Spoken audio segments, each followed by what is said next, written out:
RDC, la grande édition du journal.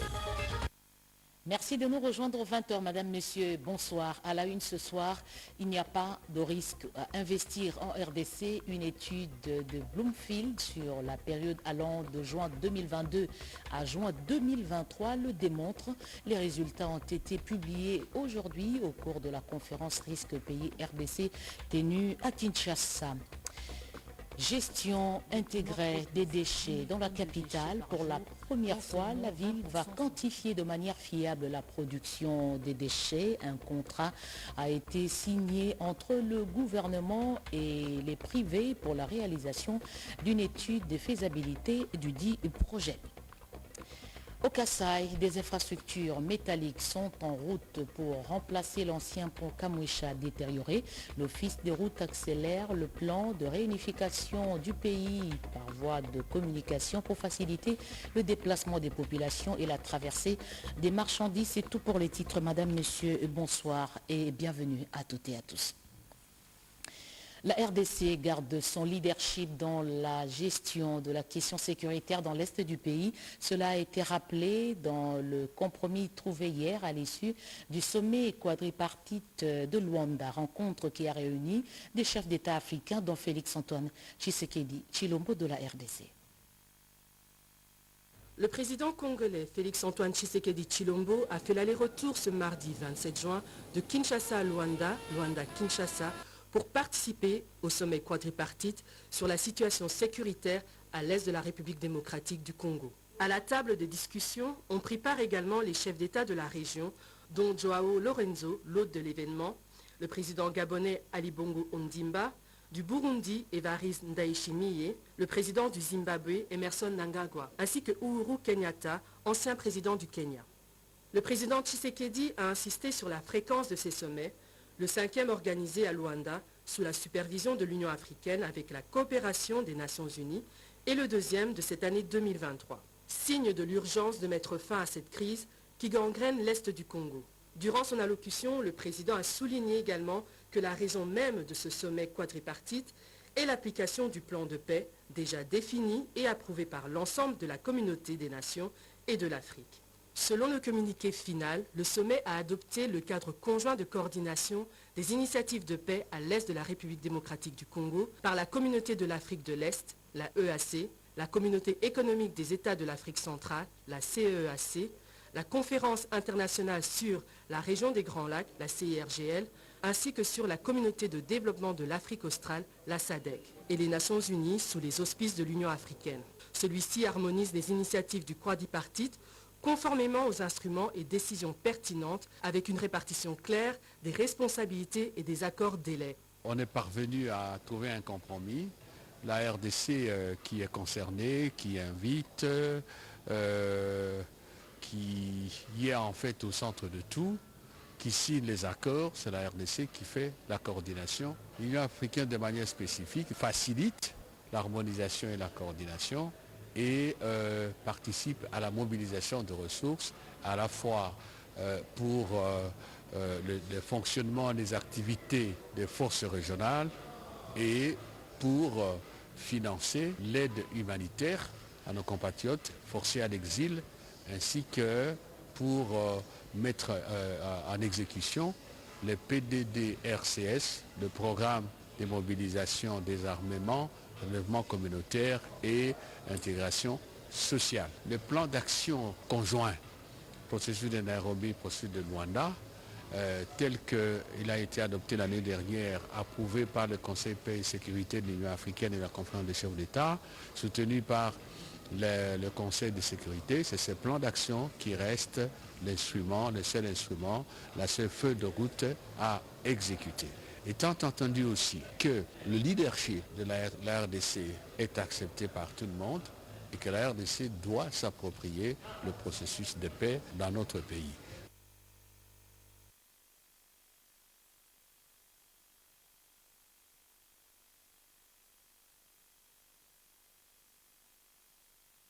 IRGL n'est pas un organe ou un mécanisme nouveau.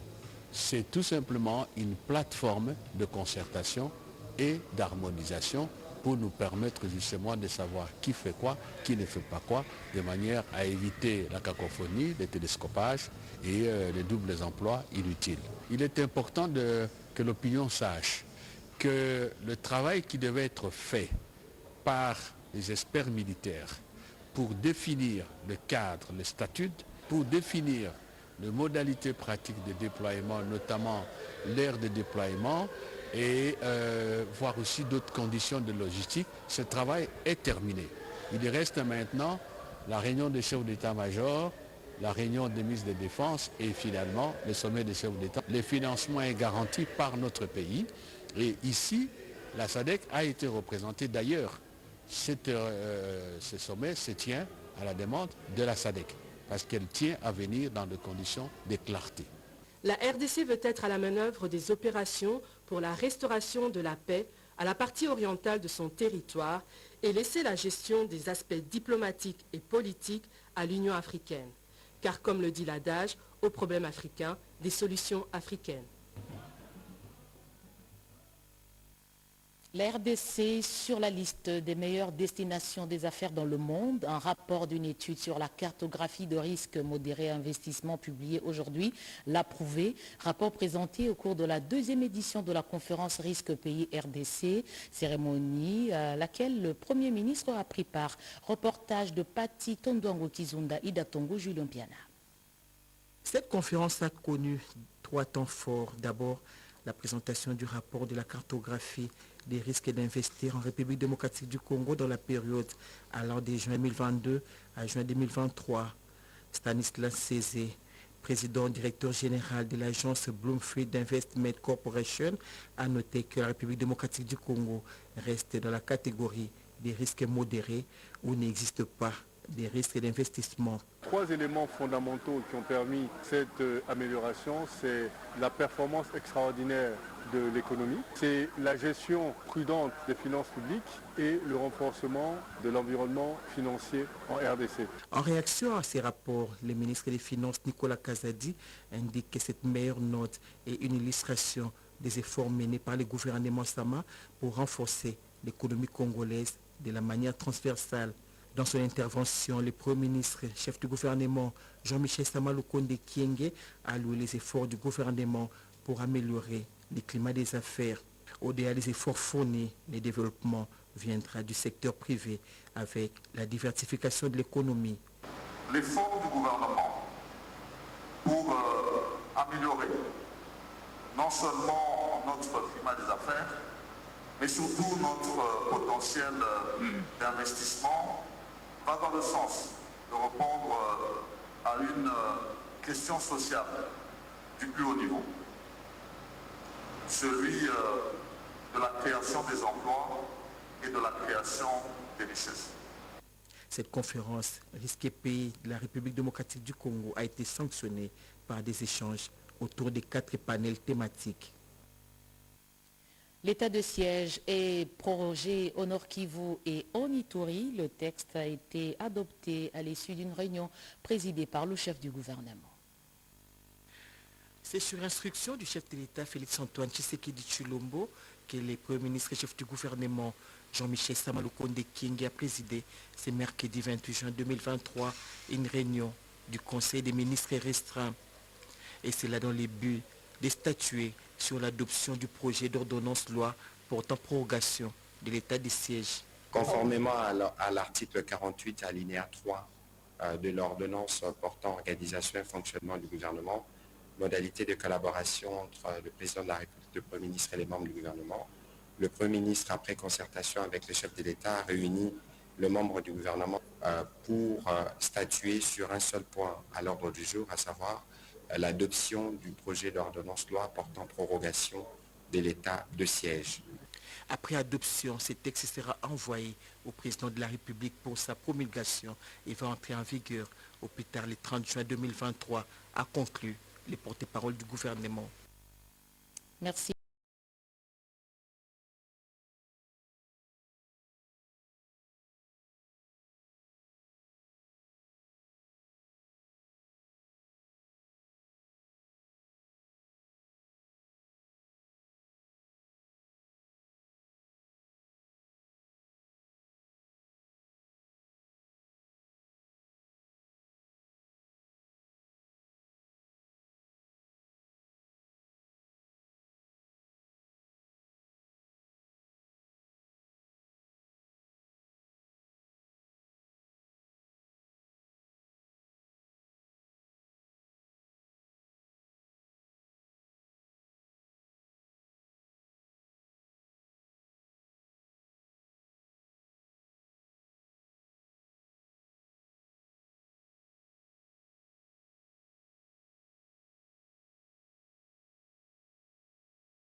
Après 15 ans de bons et loyaux services rendus en RDC, la déléguée générale de Wallonie-Bruxelles à Kinshasa s'est dit fière d'avoir beaucoup appris des Congolais et aussi un honneur pour cette dernière d'échanger avec les conseillers de la République.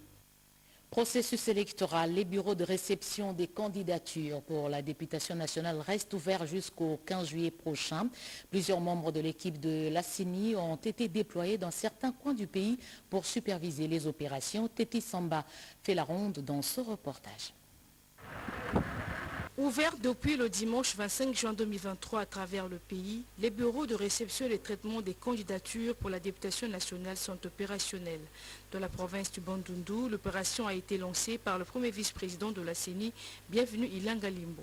C'est une grande opération qui est très importante dans le processus électoral. C'est pour ça que nous venons en province pour voir comment ça s'organise. Et comme dans les pratiques, les bonnes pratiques, il était question ici de venir présenter les civilités à l'autorité provinciale, mais aussi se réunir, rencontrer, discuter avec tous ceux qui s'occupent de la sécurisation du processus électoral. Dans la province du sud de Bangui, c'est le directeur du cabinet adjoint en charge des questions juridiques de la CENI qui supervise l'opération. Daf Banza a effectué ce mercredi 28 juin 2023 une visite de contrôle technique. Le rapporteur adjoint Paul Moïde Moulemberi est en mission de supervision managériale à Kisongani de la province de la Chopo. Une autre équipe de la CENI est arrivée ce mercredi 28 juin dans la ville de Kalemi, province du Tanganyika, conduite par Mme Sylvie Birimbano Balume, questeur adjointe. La représentante du président Denis Kadima Kazadi est allée présenter ses civilités au gouverneur intérimaire de province, occasion pour elle de solliciter l'implication personnelle de l'autorité provinciale quant à la sécurisation de cette opération. Nous sommes venus ici aujourd'hui lui donner aussi le programme d'ouverture du CBRTC. Parce que pour la députation nationale, les BRTC sont ouverts ont été ouverts du 26 juin jusqu'au 15 juillet. Et pour la députation provinciale et les conseillers des communes, les BRTC sera ouvert du 3 août au 22 août. Et pour le président de la République, le BRTC sera ouvert du 9 septembre au 8 octobre. 6 candidats ont déjà retiré leur formulaire et un seul parti politique s'est manifesté à l'antenne de Moba ce mardi 27 juin 2023. Il faut noter que l'opération se déroulera pendant 20 jours, soit du 26 juin au 15 juillet 2023. Les bureaux sont ouverts de 8h30 à 16h30. Je l'ai dit au sommaire, assainissement de la ville de Kinshasa. Un contrat vient d'être signé entre la ministre d'État, ministre du Plan Judith Suminwa-Tuluka, avec un groupement des firmes spécialisées dans le développement durable. Objectif, produire une étude de faisabilité du projet de gestion intégrée des déchets. Explication dans ce reportage signé Pompon Umbalandou Joe Patrick Koukou. Kinshasa, 15 millions d'habitants selon une étude récente. Les Kinois produisent 10 000 tonnes de déchets par jour, dont seulement 20% sont récupérés. Fini le tâtonnement en termes de planification. Cet accord signé entre le gouvernement, représenté par la ministre d'État, ministre du Plan, Judith Suminwa-Tuluka, et un consortium, vise la réalisation des études de faisabilité du projet de gestion intégrée des déchets. L'étude, en principe, c'était pour 9 mois. Mais on sait qu'ils vont capitaliser le temps où ils avaient pour faire déjà des investigations. Et je pense que d'ici là, nous pourrons déjà avoir de bons résultats. Ceci est l'aboutissement d'un long processus encadré par OGEC, très actif dans la recherche des solutions pour l'assainissement. Avec les partenaires techniques que nous avons, notamment le groupe MAG, c'est un groupe allemand. Nous avons aussi le West to Haute, qui est une structure italienne. Ces deux structures qui ont une grande notoriété en matière de gestion intégrée des déchets et construction des usines dans plusieurs pays vont donc nous accompagner, donc vont travailler avec nous, et aussi bien sûr en impliquant la ville comme tous les processus avaient aussi intégré les services de l'État, donc pour nous permettre d'avoir finalement des études à proprement parler sur la question. La ville de Kinshasa aura enfin un document à présenter aux partenaires sur la gestion intégrée des projets. Dans son rôle de piloter la planification de l'action gouvernementale, Judith Souminois attend la production des données quantifiées fiables pour la production des déchets par commune pilote. Un groupe d'élus nationaux intéressés par des questions de développement des villes a interrogé l'équipe dirigeante de l'OVD sur l'évolution des différents projets de développement. La délégation a été conduite par Déo Koussou. Reportage de José Baïtoambo. Un contraste qui nécessite des explications claires. Jadis propre avec des routes susceptibles de rivaliser avec d'autres villes du monde, les villes de la République démocratique du Congo présentent aujourd'hui pour la plupart un visage moins reluisant. Quasiment pas de routes répondant aux normes, moins encore des infrastructures modernes. Les 33 villes de la RDC méritent une véritable cure des jouvences. Ces paradoxes ont-ils été pris en compte par le programme de développement local de 145 territoires? C'est la question posée au président du conseil d'administration de l'Office de voirie et drainage, Martin Chipa Malunganga, qui avait à ses côtés le directeur général Victor Toumba Chikela. À en croire Déo Koussou, élu du Congo central, les villes de la RDC sont de miroir. Elles méritent des routes et infrastructures routières aux standards internationaux. Nous avons décidé de nous mettre ensemble pour que les développements en matière d'infrastructures, en ce qui concerne nos villes, soient pris en compte. Nous avons été éclairés, nous avons vraiment eu un échange très fructueux et je pense que même nos électeurs vont se rendre compte que désormais les choses ont changé. Il y a pas mal de projets, de part et d'autre, nous pouvons faire avancer les choses pour que la population puisse vivre dans un certain confort. Là où vous avez des bonnes routes, là où la population circule le mieux, c'est aussi le PIB qui est touché. Ces élus du peuple sont sortis satisfaits de cet échange, du fait que les vastes projets de développement local de 145 territoires prend en compte les volets infrastructures dans son ensemble avec une architecture financière clairement définie. À la une encore ce soir, des infrastructures métalliques sont en route pour remplacer l'ancien pont Kamwesha détérioré au Kasaï. L'Office des routes accélère le plan de réunification du pays par voie de communication pour faciliter justement le déplacement des populations et la traversée de marchandises. Reportage de Blaise Boko-Kiasanza. Ce ne sera jamais assez de le dire. Le bac et le pont sont des ouvrages qui contribuent efficacement au prolongement d'une route. Et la nécessité d'accorder une attention particulière s'avère impérieuse. Le pont Kamwesha, situé dans la province du Kasaï, en est une illustration éloquente. En dégradation très avancée, ce pont sera bientôt revêtu de sa nouvelle robe. L'acheminement des éléments du pont, grâce à la volonté politique des chefs de l'État, en dit tout. Du coup, au chef de l'État, na Kasaï. En tout cas, félicitations à chef de l'État, mais la deuxième mandat. Voilà un gros camion, le pont en train d'aller à Kamwesha. Donc vraiment, c'est l'un des aspects aussi. Le président de la République, pendant notre mandat, nous avons signé 3 contrats. Le premier contrat était de 44 ponts, le deuxième était de 60 ponts, et le troisième qui est de 201 ponts. Là, un pont est en train d'aller au Kasaï. C'est pour vous dire que le projet du chef, c'est une réalité, le projet de pont ici. Nous sommes à Bachamba, mais vous voyez déjà le pont en train de partir à Kamwesha. Donc vraiment, le président Fachi, merci beaucoup parce qu'aujourd'hui nous aurons des routes, nous aurons des ponts, donc on a tout. Donc un mandat réussi. Kamwesha n'est qu'un cas parmi tant d'autres, car la détermination est de mise pour l'Office des routes d'en faire autant sur l'ensemble du territoire national.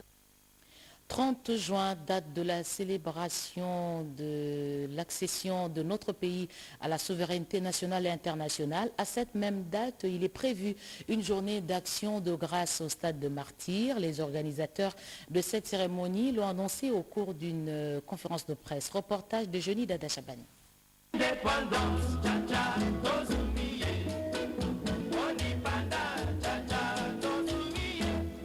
Le 30 juin, jour de l'indépendance du pays, sera marqué cette année 2023 d'un cachet spécial. Le chef de l'État, Félix-Antoine Tshisekedi Tshilombo, va pour la seconde fois dédier la République démocratique du Congo à Dieu. C'est au cours de la journée nationale d'action des grâces au stade des Martyrs. En prélude de la journée, le comité organisateur a tenu une conférence de presse, question d'éclairer l'opinion sur les dispositions prises. C'était en présence du conseiller spécial du chef de l'État en matière de culte, Théo Tshilumba. Pasteur Jacques Kambala Chilombo, coordonnateur adjoint des CCM, spécifie l'objectif de ces cultes. Ce qu'on a voulu dire à la population, c'est que ce 30 juin, nous nous retrouvons tous au stade des martyrs dans la prière nationale, où on va prier ensemble avec le chef de l'État pour lui dire merci à Dieu pour toute l'année, tout ce que Dieu a fait depuis 2019, qu'on lui a dédié la nation jusqu'à aujourd'hui, mais aussi solliciter la faveur divine là où on a mal fait les choses. Pour des raisons de sécurité, nous voulons que les noms des gens qui vont entrer dans le bus soient bien enregistrés et il y a des portes allouées à chaque délégation venant selon le coin d'où ils viennent. Nous voulons garder les stades propres, que tout le monde ait l'obligation d'un devoir civique de bien respecter le bien commun. Parlons de nous dans cette édition d'information. La RTNC se modernise de nouveaux équipements acquis pour améliorer la qualité des productions. Ces équipements sont arrivés sur notre site. Voici ces images. La promesse du chef de l'État se concrétise. Le train de la modernisation de la RTNC est déjà sur les rails. 2 quarts des reportages, des régies mobiles, des caméras et autres matériels dernier cri ont été finalement acheminés dans les installations de ces médias publics. C'est l'assistant principal de Madame le directeur général de la RTNC qui, en son nom, a réceptionné ces lots de matériel. C'est en présence des agents et cadres de la RTNC. Ces premiers lots de matériel est arrivé à Kinshasa depuis le vendredi dernier, en provenance de Bruxelles. Le 2e lot est attendu dans quelques jours.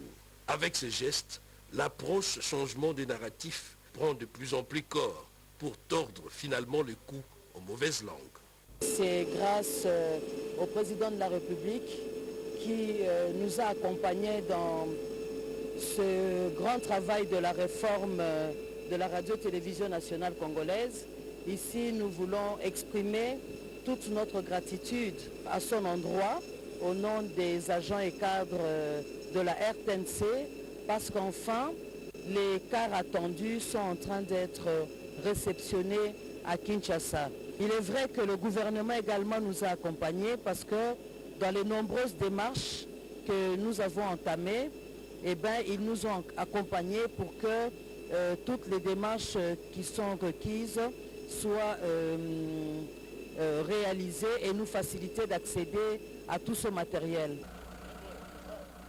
Autre chose, contribuer aux objectifs communs dans le développement de relations économiques et commerciales entre la Chambre de commerce arabo-américaine et la Chambre des mines de la République démocratique du Congo. Un partenariat vient d'être scellé entre les deux parties. Détail Mireille Ndekesi-Luvundi.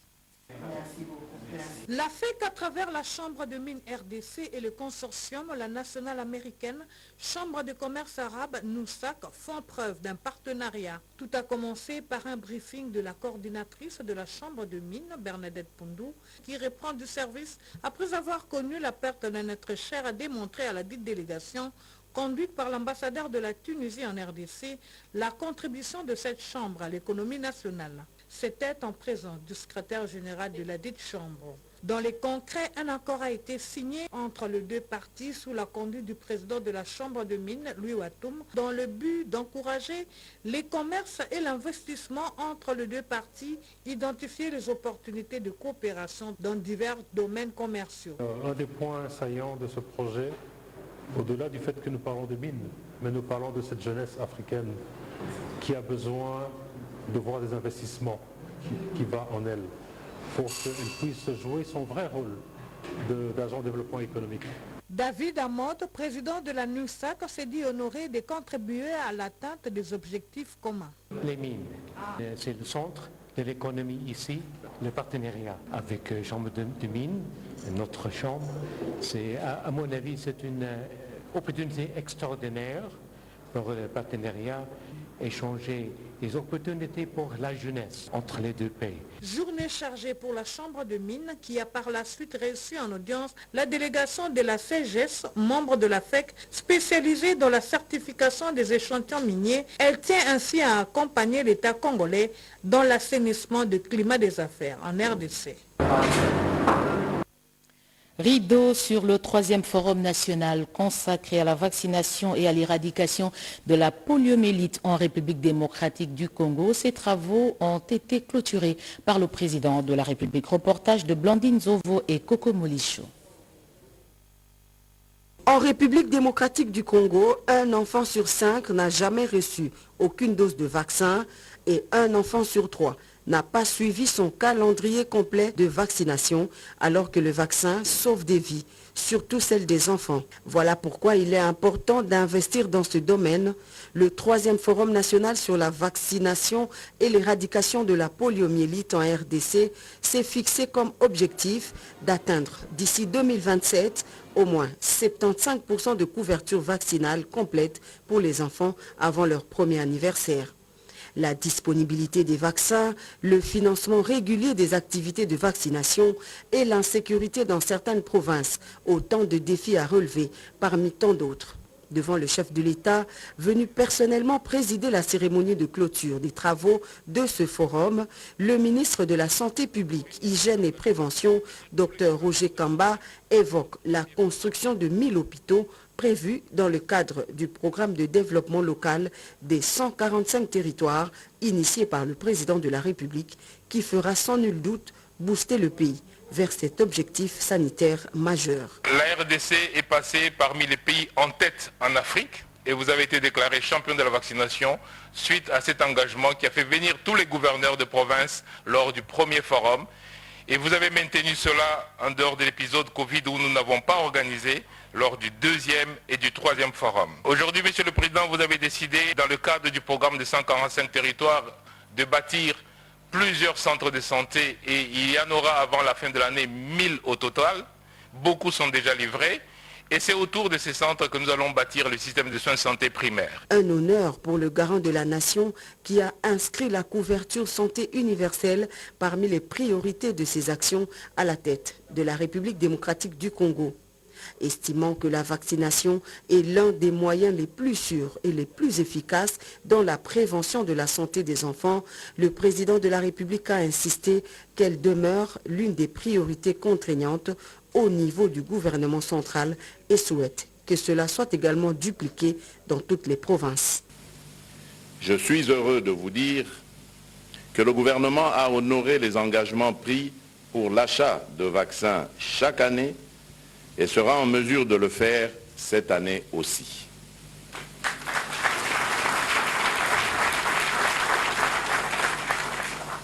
Plusieurs provinces ont aussi commencé à soutenir financièrement la vaccination.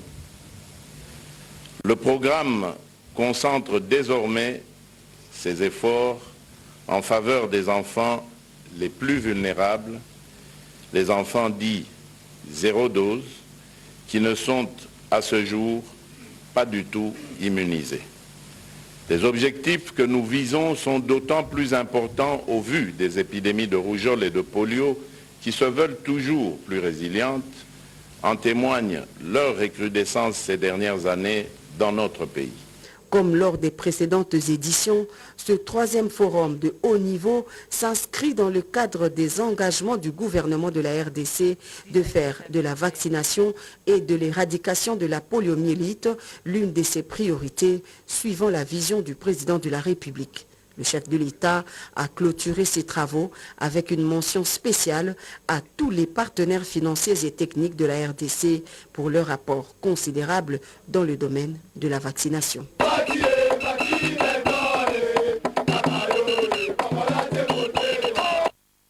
Politique, l'UDPS se prépare aux prochaines échéances électorales. Le secrétaire général du parti présidentiel a sensibilisé les cadres et combattants de l'UDPS. Reportage de Alain Bikaï. La tradition était encore respectée le mardi dernier à l'Union pour la démocratie et le progrès social.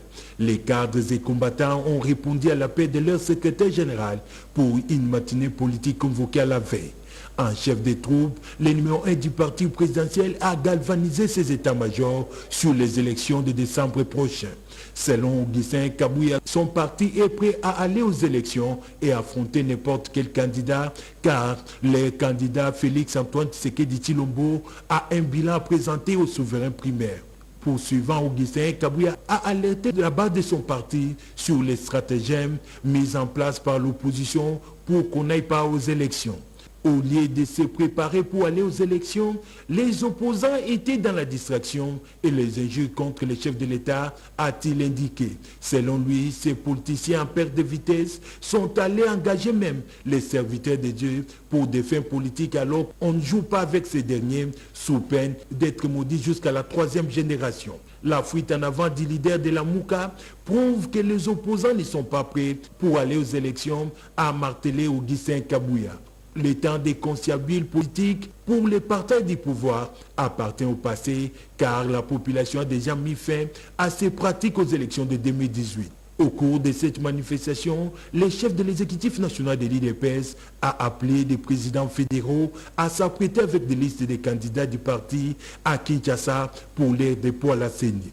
La redevabilité oblige, Augustin Kabouya était tenu à faire la restitution de sa mission au Niger dans le cadre de l'Internationale socialiste. Un autre temps fort de cette manifestation était l'annonce de sa candidature à la députation nationale dans les circonscriptions de Moamba-Kinshasa.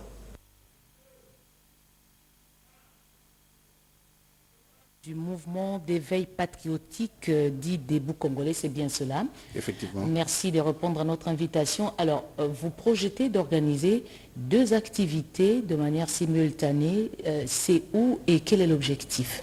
Premièrement, nous comptons organiser une marche de protestation contre la complicité de la communauté internationale sur la guerre de l'Est. Nous avons constaté qu'en dépit de tous les efforts que les chefs de l'État a déployé pour mettre fin à cette guerre, pour qu'on puisse retrouver la paix. En dépit de tout ce que les autres ont aussi mené comme mouvement pour chercher cette paix-là, la paix ne nous est toujours pas arrivée.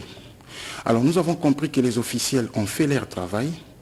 Malheureusement, pendant que les chefs de l'État les faisaient, il était seul. Il n'était pas accompagné de tout son peuple pour qu'on sente cette force-là dans la démarche. Et c'est pourquoi nous avons pris la décision. Oui. Cette fois-ci, d'emboîter les pas, afin que nous puissions vraiment trouver la solution. Parce que cette guerre nous ronge, cette guerre nous détruit, et cette guerre nous affaiblit davantage. Concrètement, qu'est-ce que vous organisez? Alors, la marche est organisée c'est vendredi 30 juin, qui est aussi une date historique et symbolique. Je sais qu'il y a aussi une organisation, une messe qui se tiendra, une rencontre de prière qui se tiendra, mais nous les tiendrons avant cette rencontre. Nous demandons à la population, ça c'est maintenant pour la cause nationale. Ça n'a aucune couleur politique, ça ne dépend ni de l'opposition, ni du pouvoir, ni de la société civile, mais de tous les Congolais. 26 ans de guerre, 26 ans d'atrocité, 26 ans de souffrance, 26 ans d'humiliation, c'est assez. Nous devons nous lever, tous comme un seul homme, pour bouter l'ennemi hors de notre territoire. Comme on a constaté que dans cette guerre, il y a une complicité de la communauté internationale, nous nous sommes dit ceci. Nous voulons leur dire que nous commençons à perdre patience et que nous commençons à leur donner maintenant un ultimatum. Au-delà de ça, je pense que nous serons obligés de leur demander de quitter notre territoire. Mais qu'est-ce que vous comptez faire le 30 juin? Alors, nous appelons toute la population à descendre dans la rue. Nous marcherons avec des banderoles sur lesquelles nous inscrivons clairement que dépasser la date du 20 juillet, si nous ne récupérons pas tous nos territoires occupés par le Rwanda et l'Ouganda avec leurs complices, nous demanderons aux institutions des Nations Unies qui devaient nous aider à régler ces problèmes et l'Union européenne de quitter notre territoire. Pour Kinshasa, le oui, nous allons chuter au Palais du Peuple. C'est à partir du Palais du Peuple que nous allons lancer ces messages. Merci. Donc voilà, c'est vraiment un appel national. Ça sera aussi dans toutes les villes de notre pays. Et je pense que c'est le seul langage qui reste pour faire entendre notre voix. Merci beaucoup, Pamphile Ouyeye. Je rappelle que vous êtes président international du mouvement d'éveil patriotique Debout Congolais. Excellente soirée à vous. Merci, madame. Fin de ce journal, madame, messieurs, merci de l'avoir suivi à travers le pays. Retrouvez à 23h un nouveau journal avec José Baïtouambo. Demain 20h, Sandra Nyangitabou.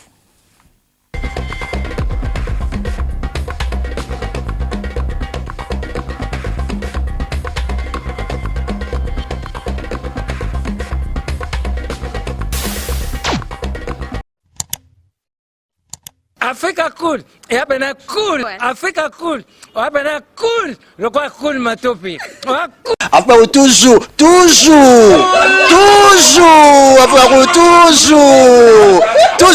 Après c'est bon. Et ça chaîne est bien. Et puis vous êtes très rapide. Et ça très rapide. Et ça chaîne moko bako ça a bien confiance. En tout cas, nazo senga na bato oyo nanu ba souscrire te bazwa. Donc, eza vraiment neti oyo balobaka ke boka lelo, lamba lelo, lia lelo. Vous voulez le Congo? Pour que le Congo devienne cool, pour suivre les cool analyses, alors revenez et abonnez-vous massivement. Bobozana Moana. Massivement. Africa Cool, c'est la destination de prédilection pour une communication optimale. Africa Cool Télévision est une chaîne qui est en train de réunir toutes les tendances. Donc les chrétiens s'y retrouvent, les païens s'y retrouvent, les politiciens s'y retrouvent, les femmes ménagères s'y retrouvent. Donc eza eloko na biso to sepela ranango yango chaque fois son aye na Kinshasa, il faut namona Africa Cool. Et au monde de chaîne oza impartial. Le rôle de Babino, vous méritez le soutien de la population ainsi que des institutions compétentes. Placer un petit mot par rapport à la récompense Oyo. Je félicite très sincèrement Africa Cool. Voilà. Je n'avais pas opéré le mauvais choix. Voilà. J'avais recommandé, je me rappelle que je disais que c'était une destination de prédilection pour une communication optimale d'excellence. Voilà. Nazanga Mogotala. YouTube yemoko à reconnaître que napona qui m'abete. Au moins ba choix to salaka, ba réflexion to salaka. Tikala kaka abonné à Africa Cool. Tikala comme ça to partage jaka. Bravo Africa Cool. Merci beaucoup. Bravo Bino, mutubo s'abonner parce que trophée Ezali à Bino, Ezali partagé. Voilà. Moi je me sens aussi copropriétaire, il y a prix Oyo. Voilà. Bravo Africa Cool. Merci beaucoup.